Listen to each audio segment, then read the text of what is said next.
welcome back to my YouTube channel. My name is Paul Peters, and yes, we are going to be reading a few more chapters again today. We will be reading on through the book of Judges with chapters 8 and 9 from the New Living Translation. Before I start reading, make sure you are subscribed and that bell icon is clicked so you get notifications when I upload these videos. We're going to go ahead and get right into it with Judges chapter 8. Then the people of Ephraim asked Gideon, "Why have you treated us this way? Why didn't you send for us when you first went out to fight the Midianites?" And they argued heatedly with Gideon. But Gideon replied, "What have I accomplished compared to you? Aren't even the leftover grapes of Ephraim's harvest better than the entire crop of my little clan of Abiezer? God gave you victory over Oreb and Zeb, the commanders of the Midianite army. What have I accomplished compared to that?" When the men of Ephraim heard Gideon's answer, their anger subsided. Gideon then crossed the Jordan River with his 300 men, and though exhausted, they continued to chase the enemy.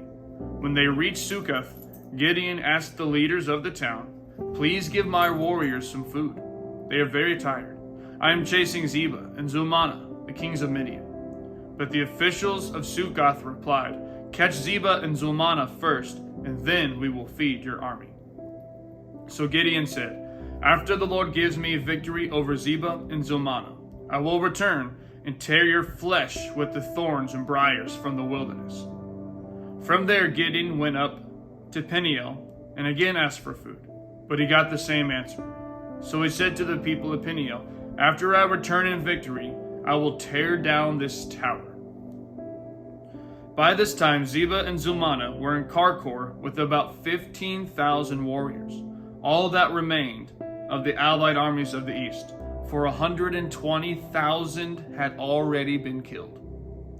Gideon circled around by the caravan route east of Nobah and Jogbehah, taking the Midianite army by surprise. Zebah and Zalmunna, the two Midianite kings, fled, but Gideon chased them down and captured all their warriors. After this, Gideon returned from the battle by way of Heres Pass. There he captured a young man from Succoth and demanded that he write down the names of all the 77 officials and elders in the town. Gideon then returned to Succoth and said to the leaders, "Here are Zebah and Zalmunna. When we were here before, you taunted me, saying, 'Catch Zebah and Zalmunna first, and then we will feed your exhausted army.'" Then Gideon took the elders of the town and taught them a lesson, punishing them with thorns and briars from the wilderness. He also tore down the tower of Peniel and killed all the men in the town. Then Gideon asked Zebah and Zalmunna, "The men you killed at Tabor, what were they like?" "Like you," they replied. "They all had the look of a king's son." "They were my brothers, the sons of my own mother," Gideon exclaimed. "As surely as the Lord lives, I wouldn't kill you if you hadn't killed them." Turning to Jether, his oldest son, he said, "Kill them." But Jether did not draw his sword, for he was only a boy and was afraid. Then Zebah and Zalmunna said to Gideon, "Be a man, kill us yourself." So Gideon killed them both and took the royal ornaments from the necks of their camels. Then the Israelites said to Gideon, "Be our ruler. You and your son and your grandson will be our rulers, for you have rescued us from Midian." But Gideon replied, "I will not rule over you, nor will my son. The Lord will rule over you. However, I do have one request, that each of you give me an earring from the plunder you collected from your fallen enemies." The enemies, being Ishmaelites, all wore gold earrings. "Gladly," they replied. They spread out a cloak, and each one threw in a gold earring he had gathered from the plunder. The weight of the gold earrings was 43 pounds, not including the royal ornaments and pendants, the purple clothing worn by the kings of Midian, or their chains around the necks of their camels. Gideon made a sacred ephod from the gold and put it in Ophrah, his hometown. But soon all the Israelites prostituted themselves by worshiping it, and it became a trap for Gideon and his family. That is the story of how the people of Israel defeated Midian, which never recovered. Throughout the rest of Gideon's lifetime, about 40 years, there was peace in the land. Then Gideon, son of Joash, returned home. He had 70 sons born to him, for he had many wives. He also had a concubine in Shechem, who gave birth to a son, whom he named Abimelech. Gideon died when he was very old, and he was buried in the grave of his father Joash at Ophrah, in the land of the clan of Abiezer. As soon as Gideon died, the Israelites prostituted themselves by worshiping the image of Baal, making Baal Berith their god. They forgot the Lord their God, who had rescued them from all their enemies surrounding them, nor did they show any loyalty to the family of Jerubbaal, that is Gideon, despite all the good he had done for Israel. Judges chapter 9. One day Gideon's son Abimelech went to Shechem to visit his uncles, his mother's brothers. He said to them, and to the rest of his mother's family, "Ask the leading citizens of Shechem whether they want to be ruled by all 70 of Gideon's sons or by one man. And remember that I am your own flesh and blood." So Abimelech's uncles gave his message to all the citizens of Shechem on his behalf. And after listening to this proposal, the people of Shechem decided in favor of Abimelech because he was their relative. They gave him 70 silver coins from the temple of Baal Berith, which he used to hire some reckless troublemakers who agreed to follow him. He went to his father's home at Ophrah, and there, on one stone, they killed all 70 of his half-brothers, the sons of Gideon. But the youngest brother, Jotham, escaped and hid. Then all the leading citizens of Shechem and Beth Millo called a meeting under the oak beside the pillar at Shechem and made Abimelech their king. When Jotham heard about this, he climbed to the top of Mount Gerizim and shouted, "Listen to me, citizens of Shechem. Listen to me if you want God to listen to you. Once upon a time, the trees decided to choose a king. For they said to the olive tree, 'Be our king.' But the olive tree refused, saying, 'Should I quit producing the olive oil that blesses both God and people, just to wave back and forth over the trees?' Then they said to the fig tree, 'You be our king.' But the fig tree also refused, saying, 'Should I quit producing my sweet fruit just to wave back and forth over the trees?' Then they said to the grapevine, 'You be our king.' But the grapevine also refused, saying, 'Should I quit producing the wine that cheers both God and people, just to wave back and forth over the trees?' Then all the trees finally turned to the thorn bush and said, 'Come, you be our king.' And the thorn bush replied to the trees, 'If you truly want to make me your king, come and take shelter in my shade. If not, let fire come out from me and devour the cedars of Lebanon.'" Jotham continued, "Now make sure you have acted honorably and in good faith by making Abimelech your king, and that you have done right by Gideon and all of his descendants. Have you treated him with the honor he deserves for all he accomplished? For he fought for you and risked his life when he rescued you from the Midianites. But today you have revolted against my father and his descendants, killing his 70 sons on one stone. And you have chosen his slave woman's son Abimelech to be your king just because he is your relative.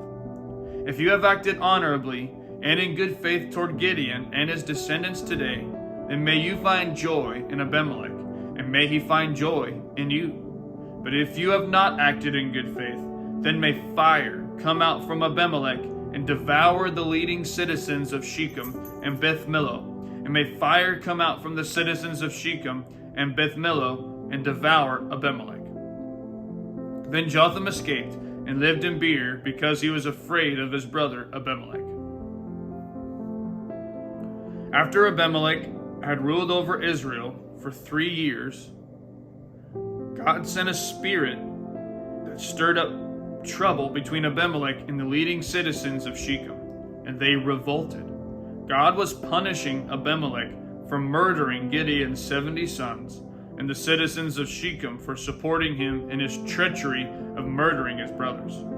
The citizens of Shechem set an ambush for Abimelech on the hilltops and robbed everyone who passed that way.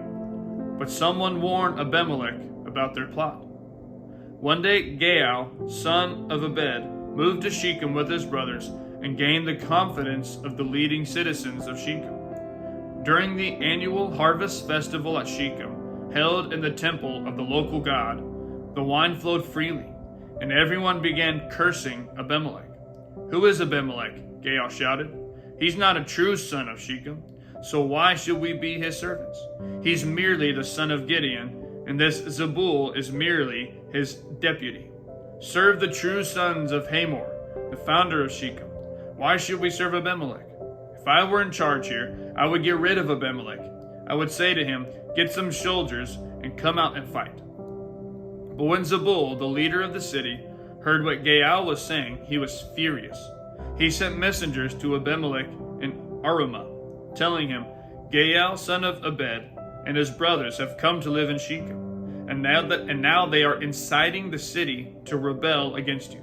Come by night with an army and hide out in the fields. In the morning, as soon as it is daylight, attack the city. When Gaal and those who are with him come out against you, you can do with them as you wish." So Abimelech and all his men went by night and split into 4 groups, stationing themselves around Shechem. Gaal was standing at the city gates when Abimelech and his army came out of hiding. When Gaal saw them, he said to Zebul, "Look, there are people coming down from the hilltops." Zebul replied, "It's just the shadows on the hills that look like men." But again Gaal said, "No, people are coming down from the hills. And another group is coming down the road past the diviner's oak." Then Zebul turned on him and asked, "Now where is that big mouth of yours? Wasn't it you that said, 'Who is Abimelech, and why should we be his servants?' The men you mocked are right outside the city. Go out and fight them." So Gaal led the leading citizens of Shechem into battle against Abimelech. But Abimelech chased him, and many of Shechem's men were wounded and fell along the road as they retreated to the city gate. Abimelech returned to Arumah, and Zebul drove Gaal and his brothers out of Shechem. The next day the people of Shechem went out into the fields to battle. When Abimelech heard about it, he divided his men into 3 groups and set an ambush in the fields. When Abimelech saw the people coming out of the city, he and his men jumped from their hiding places and attacked them. Abimelech and his group stormed the city gate to keep the men of Shechem from getting back in, while Abimelech's other 2 groups cut them down in the fields. The battle went on all day before Abimelech finally captured the city. He killed the people, leveled the city, and scattered salt all over the ground. When the leading citizens who lived in the tower of Shechem heard what had happened, they ran and hid in the temple of Baal Berith. Someone reported to Abimelech that the citizens had gathered in the temple, so he led his forces to Mount Zalmon. He took an axe and chopped some branches from a tree, then put them on his shoulder. "Quick, do as I have done," he told his men. So each of them cut down some branches, following Abimelech's example. They piled the branches against the walls of the temple and set them on fire. So all the people who had lived in the tower of Shechem died, about 1,000 men and women. Then Abimelech attacked the towns of Thebez and captured it. But there was a strong tower inside the town, and all the men and women, the entire population, fled to it.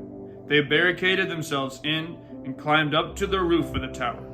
Abimelech followed them to attack the tower. But as he prepared to set fire to the entrance, a woman on the roof dropped a millstone that landed on Abimelech's head and crushed his skull. He quickly said to his young armor-bearer, "Draw your sword and kill me. Don't let it be said that a woman killed Abimelech." So the young man ran him through with his sword, and he died. When Abimelech's men saw that he was dead, they disbanded and returned to their homes.